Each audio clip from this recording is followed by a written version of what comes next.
बंद करके बैठने के बाद में अनिच्छित क्रियाएं होगी। आपको पता होगा मेरा सिर हिल रहा है, आपको पता होगा मेरा हाथ हिल रहा है, लेकिन आप उसको रोक नहीं पाओगे। वो आपके ऑटोमेटिक होगी, इनवॉलेंट्री मूवमेंट होगी। उस समय आपको समझ में आएगा कि कोई ऐसी शक्ति है जो काम कर रही है। गुरुदेव ने, किसी शिष्य ने गुरुदेव से पूछा था, गुरुदेव जब आप शरीर रूप में नहीं रहोगे तो हमें कौन दीक्षा देगा? तब गुरुदेव ने बोला था, मेरी फोटो अमर है, मेरी निर्जीव फोटो बता देना कि मेरी तस्वीर से ध्यान होगा। आप इस देश में नहीं, पूरी दुनिया में कहोगे मेरी तस्वीर से ध्यान होगा। हम आज तक शुरुआत से आराधना करते आए, हर कोई इंसान आराधना से जुड़े, लेकिन सच के अंदर देखा जाए ना तो हम भगवान को डर की वजह से पूछते हैं, हर देवता को डर की वजह से पूछते हैं। कोई भी किसी को देवता को पाने के लिए कोई नहीं पूछता, जो पूछता है एक आधा पूछता है, उसके लिए मैं मानता हूँ कि मानते हैं। लेकिन ज़्यादातर लोग क्या है, अपन देवी देवताओं को इसलिए मानते हैं कि हमारे रोग कष्ट दूर हो जाए, डर है एक। हनुमान जी को नहीं पूजेंगे ऐसा हो जाएगा, भैरव जी को नहीं पूजेंगे ऐसा हो जाएगा, होता है ना ऐसा। लेकिन उनको पाने के लिए कोई नहीं प्रार्थना करता या कोई नहीं आराधना करता। लेकिन कलयुग के अंदर मनुष्य की सामर्थ्य और शक्ति को ध्यान में रखते हुए जो सबसे सरल आराधना बताएगी वो नाम जप बताएगी है कि कलयुग के अंदर सिर्फ गुरु का नाम लेने से ही आपका बेड़ा पार हो जाएगा। प्रेमानंद जी महाराज को सब जानते होंगे आप, वो भी ये बोलते हैं कि आप कितनी भी कर्मकांड कर लो, लेकिन आपको नाम जप करने के लिए दुनिया से अगर जाना है ना, पार पाना है तो नाम जप करना है। लेकिन दुनिया से सब आए और सब ऐसे चले जाएंगे। सबसे पहले बताता हूँ कि गुरुदेव का श्याग ध्यान करने से, जो गुरुदेव श्याग है उसका ध्यान करने से आपके शरीर में क्या परिवर्तन आएगा। जैसे ही आप मंत्र सुन के आपकी कुंडली जागृत होकर क्रिया करवाएगी तो आपके जो भी शरीर के अंदर रोग, पार्ट, ऑर्गन बीमार है उनको कंट्रोल में करके ऑटोमेटिक योगी क्रिया करवाएगी। ऑटोमेटिक योगी क्रिया करवाने के उसके अलग अलग है, उसके बेस में जाएंगे तो कई चीज़ें भी आपको अपान वायु, समाधिपाद, ये चीज़ें भी आपको बहुत कठिन लगेगी, समझ में नहीं आएगी। जो मैं बोल रहा हूँ वही चीज़ गुरुदेव बताते हैं, सारी चीज़ गुरुदेव ही हर साधक के मुँह से बोलते हैं। हमारे में नहीं सामर्थ्य है कि हम गुरुदेव के बारे में बता सकें, लेकिन गुरुदेव बोलते हैं कि जब तुम मेरा ध्यान करोगे ना तो तुम्हारी कुंडलिनी जागृत हो जाएगी। अब कई साधक ऐसे बोलते हैं कुंडलिनी हमको कैसे पता लगेगा कि कुंडली जागृत हो गई गुरुदेव? तो गुरुदेव ने कहा अगर तुम्हें पता ही नहीं लगे कुंडलिनी जागृत हो गई है तो इस झंझट में मत पड़ो, इसे सोई रहने दो। तुम्हें क्या पूरी दुनिया को पता लगेगी। जो लोग कर रहे हैं इनकी कुंडली जागृत हुई ना तो क्रियात्मक बदलाव आ जाएगा, भौतिक परिवर्तन।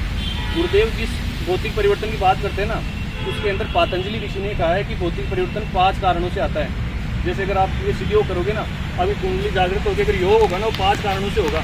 आपकी कुंडलिनी जागृत होगी ना वही 5 कारणों से होगी। पहली होती है इसके अंदर मनुष्य के पूर्व जन्मों के संस्कार, दूसरा होता है जप, तीसरा होता है तप, चौथा होता है योग और पांचवा होता है औषधि। हमारे विज्ञान के अंदर औषधि से भी कुंडलिनी जागृत कर सकते हो। ध्यान होता है ना, लय योग, ध्यान योग, जप योग, हठ योग भी होता है। आप जबरदस्ती भी कुंडलिनी को जगा सकते हो, लेकिन बिना गुरु के कंट्रोल के अगर आप कुंडलिनी को जगा के उसकी यात्रा करवाते हो तो आप पागल भी हो सकते हो या कुछ भी हो सकता है। उसे कंट्रोल एक समर्थ सदगुरु ही कर सकता है। एक जो गुरु जिसका समर्थ गुरु हो वो इस कुंडलिनी को कंट्रोल, उसके वेग को कंट्रोल कर सकता है। इसमें इतनी ज़्यादा ऊर्जा होती है, हम उसको हर आदमी के सेम टाइम में अलग अलग क्रिया होती है, लेकिन वो उसके शरीर का सामर्थ्य कितना है उसके अकॉर्डिंग उसमें योग होगा। ठीक है, अब आती है कुंडलिनी क्या है। कुंडलिनी जैसे अपन माँ के मंदिरों में जाते हैं ना, माता जी के, उसमें लिखा होता है या दैवी सर्वभूतेषु, है ना। तो हर शरीर के अंदर कुंडलिनी शक्ति के रूप में निवास करती है। कलयुग के प्रभाव से वो डोरमेंट पोजीशन में रहती है, अर्धचेतन अवस्था के अंदर, लेकिन समर्थ गुरु की आवाज़ से वो जाग जाती है। जो अपने शरीर है उसकी रीढ़ की हड्डी होती है पीछे, उसके नीचे नीचे जो होता है मूलाधार, वो चक्कर होता है, लेकिन नीचे नीचे आखिरी वाली जो रीढ़ की वर्टिब्रा होती है ना, सैक्रम, उसके अंदर कुंडलिनी 3.5 आटे लगा के अपने दुम को मुंह में दबा के अर्धचेतन अवस्था में डोरमेंट पोजीशन में रहती है। लेकिन जब वो जागृत होती है ना, सुषुम्ना नाड़ी से होते हुए ऊपर जाती है। 3 नाड़ियाँ होती है, वहाँ पे तीनों जो अपन बोलते हैं ना संगम, नीचे संगम मुक्त होता है, यहाँ पे तीनों नाड़ियाँ जब आज्ञा चक्र पे आती है ना, तीनों जुड़ जाती है। असली प्रयागराज यही है। गुरुदेव ने बोला है कि जब आज्ञा चक्र पे है ना, आपकी तीनों ईड़ा पीड़ा सुषुम्ना है ना, तीनों आगे मिल जाती है। इसे से गंगा जमुना सरस्वती कह लो। अलग अलग वैज्ञानिकों ने, साइंस ने, ऋषियों ने और धर्माचार्यों ने इन्हें अलग अलग भाषा में बांटा है। जैसे ब्रह्मा विष्णु महेश बोलते हैं, ठीक है, ईड़ा पीड़ा सुषुम्ना बोलते हैं, गंगा जमुना सरस्वती बोलते हैं। 3 तरह की वृत्ति होती है, राजसिक, सात्विक और तामसिक, इनको ये बोलते हैं। और जो साइंस वालों ने इसे बोल दिया पॉजिट्रॉन, न्यूट्रॉन और इलेक्ट्रॉन। लेकिन बोलते सारी चीज़ें कैसे, कान पकड़ लो, बात है ये तीनों चीज़ों की। तो गुरुदेव जब बताते कि कुंडलिनी जागृत अर्धचेतन अवस्था में जब होके सीधी मुंह खड़ा करके जब ऊपर की तरफ ऊर्ध्वगमन यात्रा करती है, तब वो बॉडी को स्कैन करके आपके सारे रोग ठीक होते हैं। अब भौतिक आपके जीवन के अंदर 3 प्रकार की समस्याएं होती है। अगर हम देखें, मच्छिंद्र नाथ जी ने बोला है कि ये वेद रूपी कलत्र का अमर फल है, इसे साधक के त्रिविध ताप शांत होते हैं, आदि दैहिक, आदि भौतिक और आदि दैविक। फिजिकल डिजीज, मेंटल डिजीज और स्पिरिचुअल डिजीज। फिजिकल डिजीज जो हमारे शरीर के अंदर, सबके अंदर अपने सामने होती है, जो भौतिक कष्ट होते हैं वो बीमारी होती है। और टेंशन से मानसिक प्रकार की जितनी बीमारी होती है और तीसरी होती है स्पिरिचुअल, जो यहाँ के लोग कम समझते होंगे, लेकिन गाँव के अंदर से स्पिरिचुअल देवीय शक्तियों को प्रकोप मानते हैं ना, ऊपरी चीज़ें होती है वो, उसके अंदर तो इस दुनिया में 3 ही प्रकार की बीमारियां हैं और तीनों प्रकार की बीमारियां इससे ठीक होती है। अब गुरुदेव बोलते हैं कि अगर मैं तुम्हारे शरीर में भौतिक कष्टों का निवारण नहीं करूंगा तो तुम्हारा जुड़ने का क्या लाभ है, ठीक है। लेकिन हमारे लोगों ने शुरू में क्या कर रखा, परलोक के चक्कर में लोग को खराब कर लिया। जब इंसान को रोटी नहीं मिलेगी, भौतिक उसके कष्ट दूर नहीं होंगे तो राम याद नहीं आएगा। और दूसरा ये कि है ना, राम का नाम बुढ़ापे में ले लेंगे अपन, बुढ़ापे के अंदर रोग इतने हो जाएंगे कि रोग पे ध्यान जाएगा, राम पे ध्यान नहीं जाएगा। इसके अंदर आपको करना कुछ नहीं है, सिर्फ गुरुदेव सियाद के मुंह से आपको मंत्र सुनना है, जो राधा कृष्ण का मंत्र है। उसमें ये नहीं है कि हम ये सोचें कि ये आध्यात्मिक चीज़ें हैं, इसमें जुड़ने के बाद हमारे भौतिक जीवन खत्म हो जाएगा, हमारा मैरिड लाइफ खराब हो जाएगी, हम बाबा जी या संत टाइप के बन जाएंगे। ऐसा कुछ भी नहीं है। राधा आपको सांसारिक सुख देगी और कृष्ण आपको मोक्ष देगा। इसके बाद में आपकी हर प्रकार की बीमारी, जो साइंस ने जिसको असाध्य बता दिया, इनक्योरेबल डिजीज जो है ना, उनको वो इससे ठीक हो जाएगा आपकी। जैसे ही आप गुरुदेव की आवाज़ में मंत्र सुनोगे, ध्यान करोगे, उसके बाद में आपकी वृत्तियाँ बदल जाएगी। 3 वृत्तियाँ होती है, तीनों वृत्तियाँ जो एक आपकी प्रबल रहेगी, 2 आपकी गौण रहेगी। आपकी साधना के अकॉर्डिंग वो चीज़ें चलती रहेगी। नाम आपको गुरुदेव का जपना पड़ेगा। गुरुदेव ने आराधना में बताया कि 2 ही तरह की मैं इसके अंदर आपको बताऊँगा आराधना करने के तरीके। गुरु कभी भी बंधन नहीं लगाता, गुरु हमेशा बंधन मुक्त करता है। तो गुरुदेव ने बोला कि सबसे पहले आपको नाम जप करना है, उसी मंत्र का सारे दिन राउंड तक लोग 24 घंटे, मतलब बिना जीव और होठ हिलाए। नाम जप क्या है, मतलब 3 तरह से किया जाता है नाम जप। एक तो अपन जैसे मैं बोल के आपसे बात कर रहा हूँ, आवाज़ उच्चारण जो कर रहा हूँ। दूसरा, आपके होठ और जीभ तो हिलते हैं लेकिन आवाज़ नहीं आती। और तीसरा नाम जप वो होता है जिसमें ना तो होठ का प्रयोग हो ना जीभ का प्रयोग, आपके मन के अंदर आपको नाम जपना है, ठीक है। इसी प्रकार से श्री कृष्ण ने गीता में कहा है कि मैं सब यज्ञों में से उत्तम यज्ञ है ना, वो नाम जप है। सब मतलब और दूसरे कर्मकांडों से, यज्ञों से 1000 गुना ज़्यादा नाम जप को, यज्ञ को सबसे बड़ा नाम यज्ञ बताया गया है। मतलब बिना जीव और हिलाए इसमें किसी प्रकार की हिंसा नहीं होती। गुरुदेव बोलते हैं कि अगर आप कोई भी कर्मकांड करते हो तो उसके अंदर, जैसे अपन यज्ञ करते हैं ना, उसके अंदर लकड़ियाँ के अंदर, घी के अंदर लकड़ियाँ डालते हो, कमोबेश थोड़े बहुत जीव जंतु जलते हैं उसमें, लेकिन इसमें किसी प्रकार की हिंसा नहीं होती आपको। तो नाम जप आपको बिना जीव और होठ हिलाई करना है गुरुदेव का, वो आपको निरंतर करना है। अब बोलेंगे कि निरंतर हमसे नहीं होगा। गुरुदेव ने बोला है कि तेल की धार की तरह और साइकिल की चेन की तरह आपको नाम जप करना है। अब वो कैसे हो, जब भी आप नाम जप करो, आपको जब भी टाइम मिले, खाते पीते, उठते बैठते, नहाते धोते, इवन टॉयलेट में भी आप नाम जप कर सकते हो, कोई भी पाबंदी नहीं है। आप जितना नाम जपोगे ना, थोड़े दिनों में 15-20 दिन में आपको ईमानदारी से नाम जपने की जरूरत है। उसके बाद में आपको अजपा लग जाएगा। जप विज्ञान में क्रम से अजपा, मतलब कि आपको जपने की जरूरत नहीं है, आपके अंदर ऑटोमेटिक चीज़ चालू हो जाएगी। अगर रात को आप जग रहे हो ना, तो आपको सुनाई देगा कि मेरा मंत्र चालू है। अगर आप सुबह उठते आपको गुरु मंत्र याद आ गया ना, तो समझ लेना आपको अजपा चालू है। दिन में 15-20 बार आपको मंत्र याद आ रहा है और आप जप रहे हो नाम, तो आपका अजपा चालू। फिर आपको कुछ नहीं करना, आपकी वृत्तियाँ बदलेगी। पतंजलि के अंदर अष्टांग योग है ना, उसमें बताया गया कि 8 अंगों का जो योग है ना, उसमें अपने को हर चीज़ पहले सिद्ध करनी पड़ती है। लेकिन यम, नियम, आसन, प्राणायाम, प्रत्याहार, धारणा और समाधि, इसमें 5 अंग तो आपके पहले दिन गुरुदेव की आवाज़ में मंत्र सुनते ही सिद्ध हो जाते हैं। धारणा पक्की की होगी आपकी। गुरुदेव ने बोला मैंने आपको ऐसा क्या दिया है कि जो आप मेरे पे विश्वास करोगे, तो आपकी तो धारणा पक्की तब होगी, तब गुरुदेव आपके अंदर बौद्धिक परिवर्तन करेंगे, आपकी बीमारियाँ ठीक करेंगे। आप जब जिस इष्ट को मानते हो उसके दर्शन कराएंगे आपको, तब जाके आपकी है ना गुरुदेव के प्रति धारणा पक्की होगी। धारणा पक्की होने के बाद आपका ध्यान लगेगा, और ध्यान के बाद समाधि लगती है। समाधि ये जड़ समाधि नहीं है, चेतन समाधि है, जो कि 2 प्रकार की होती है। एक तो सबीज और निर्बीज, जिसे संप्रज्ञात और असंप्रज्ञात भी बोलते हैं, ठीक है। जब आदमी साधना करता है ना, तो उसके शुरू से ये होता है, एक साधक की इच्छा थी कि गुरुदेव मुझे भगवान की ईश्वर से मिलना है। उसके शुरू से यही इच्छा थी कि मुझे भगवान के दर्शन करने हैं। लेकिन गुरुदेव ने बोला कि जब एक उनका जो स्पीच है ना, उसमें उन्होंने बताया कि जैसे ही तुम मेरा ध्यान करोगे, तुम्हारी कुंडलिनी आज्ञा चक्र से ऊपर जाएगी, तो सहस्त्रार में तुम्हें निर्भीक समाधि लग जाएगी। जैसे निर्भीक समाधि लगेगी ना, उस समय तुम्हें ऊपर सिर्फ और सिर्फ तुम ही दिखोगे और दूसरा कोई नहीं दिखेगा। ऊपर भी तुम हो, नीचे भी तुम हो। तो मतलब उस समय हमें समझ में आ जाता है। और इस प्रकृति का रहस्य शरीर को गुरुदेव बोलते हैं कि 2 भागों में बांटा है। आज्ञा चक्र के नीचे का अविद्या का है, माया का जाल है। माया इतनी, कृष्ण ने बोला मेरी माया त्रिगुणी में माया है, जिससे कोई पार नहीं पा सकता। इससे ऊपर है माया, माया का जगत और विद्या का जगत, और नीचे है अविद्या का जगत। आपको आज्ञा चक्कर से ऊपर जाने के बाद ही हर चीज़ का रहस्य पता लगेगा, इस प्रकृति का रहस्य पता लगेगा। अपने शरीर रूपी ग्रंथ को पढ़ना गुरुदेव तभी सिखाएंगे। हम बोलते हैं ना कि गुरु, अपन शुरू से सुनता है कि गुरु के बिना मोक्ष नहीं है। गुरु के बिना मोक्ष कैसे नहीं है? आप अपनी कुंडलिनी, आप यूट्यूब पे जाके देखोगे, हज़ारों तरीके होंगे कुंडलिनी जागृत करने के, ठीक है, कुंडली जागृत हो जाती है, आपकी आज्ञा चक्र तक कुंडली चली जाएगी। रामकृष्ण परमहंस का नाम सबने सुना है। माता काली के वो बहुत बड़े उपासक थे।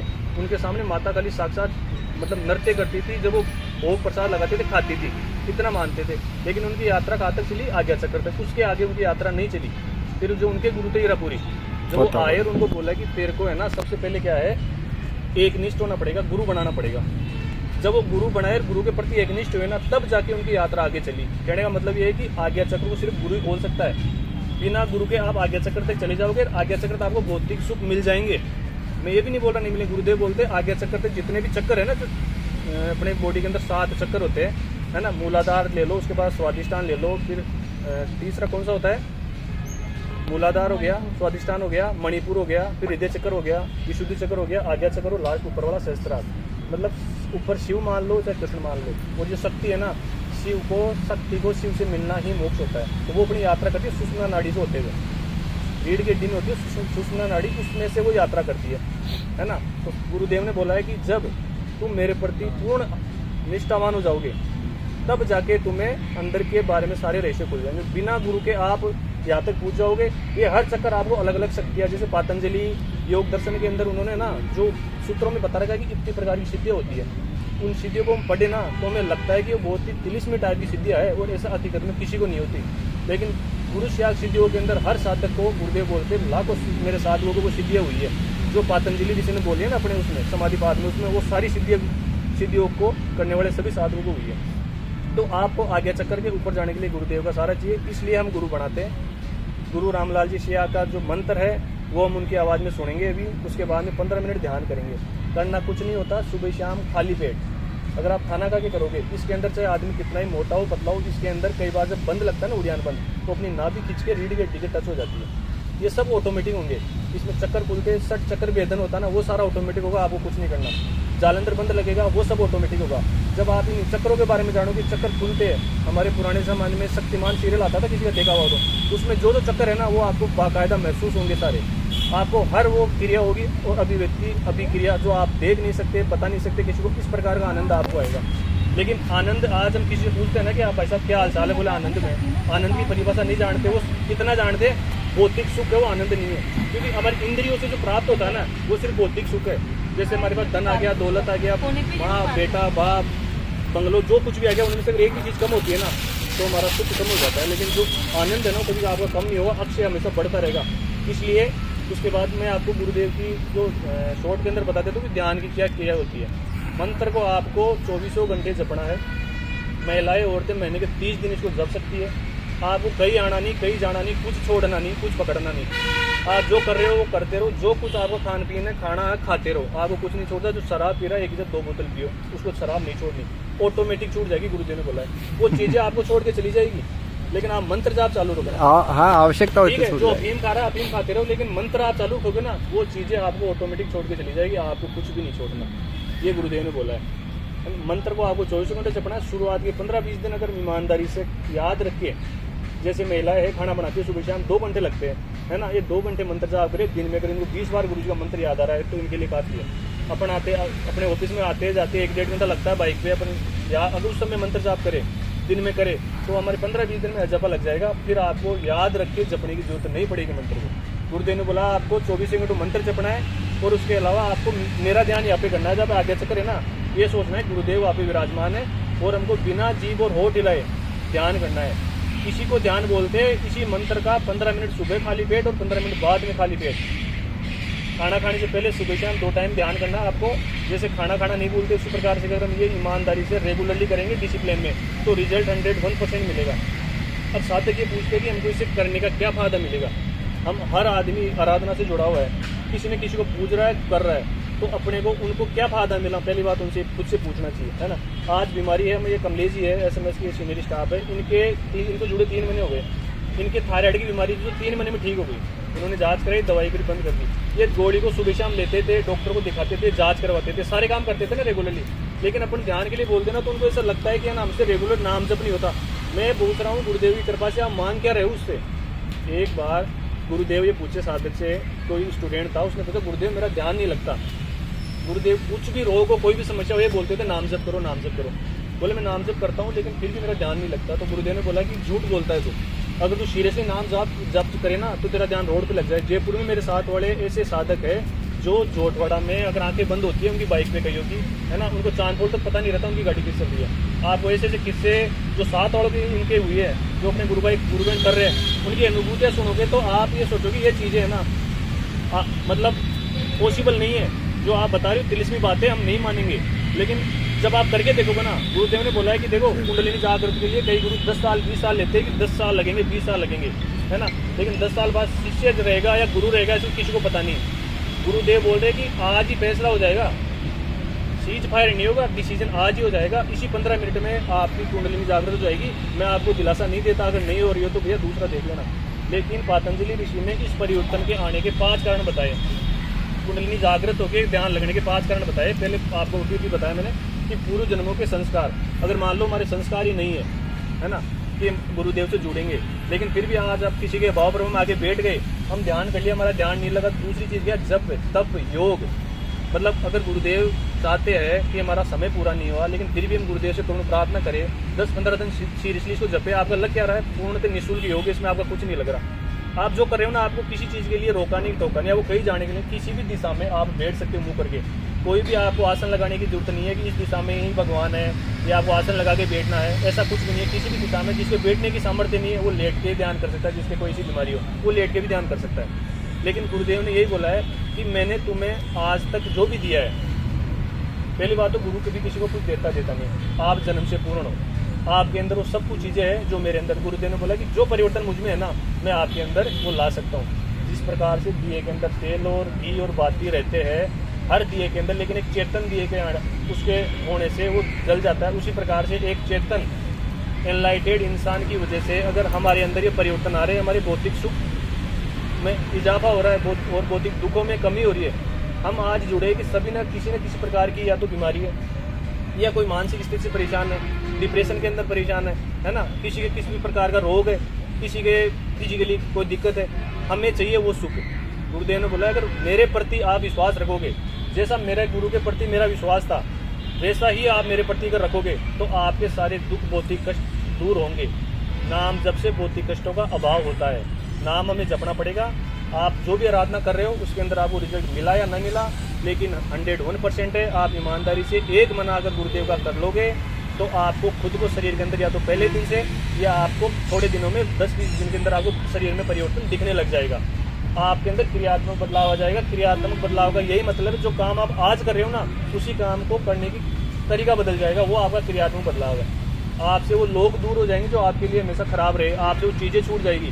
खान पीन में अगर आपके लिए कोई भी खराब चीज़ है ना वो अपने आप आपके घर से आउट हो जाएगी। जो चीज़ आपके शरीर के लिए बीमारी है वो आपके घर में नहीं रहेगी। ये ऐसी चीज़ है जो बताने में आपको आज अजीब सा लग रहा हो नए साधकों को कि ऐसा हो सकता है क्या, लेकिन जब होगा ना तब आप खुद देखोगे यहाँ पे बैठे हुए लोगों कई को ध्यान होगा, कई को पहली बार में ध्यान होगा। ठीक है, ऐसे ऐसे देवी है। जो तीसरा जो स्पिरिचुअल डिजीज बताई थी ना, ये मेरा कजन ब्रदर है, इसकी वाइफ की दिक्कत थी, एक लाख रुपए एक रात के दिए हमने, लेकिन फिर भी इलाज नहीं हुआ था। लेकिन आज वो पूर्णतः स्वस्थ है। लेकिन उसका जो विश्वास है ना गुरुदेव के प्रति, जैसा गुरुदेव बताते हैं ना कि मेरे प्रति समर्पण तुम्हें करना पड़ेगा तभी जाके पार पड़ेगी।